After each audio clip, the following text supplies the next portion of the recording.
Sa mga kamantek, bigla bang nag-logout ang inyong messenger habang ginagamit nyo? So ako kanina naranasan ko. Akala ko ako lang yung nakakaranas na habang nagtatype ako ng message is biglang nag-logout. So medyo kinabahan tayo doon kasi nga hindi ko naman nilogout. Kusang umexit yung application at hindi na ako makalogin.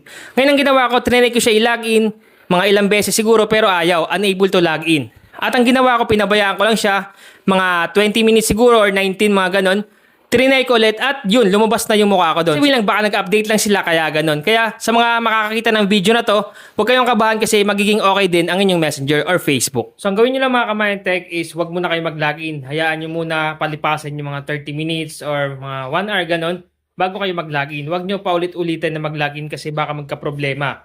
So mas maganda na huwag muna kayo mag-try. Hayaan nyo muna ng ilang minutes or oras. 30 minutes minimum or 1 hour. Saka nyo subukan ulit. Okay? So wag nyo pipilitin or wag nyo paulit-ulit kasi baka magka-problema. So mas maganda hayaan nyo muna. Ang importante, alam nyo na ngayon yung update ko na pag nakaranas kayo na hindi kayo makapag-login sa inyong messenger, hayaan nyo muna ng 30 minutes or 1 hour para sigurado tayo, okay? So sana nakatulong itong vlog ko ngayon. Once again naman, PH, thank you and God bless all.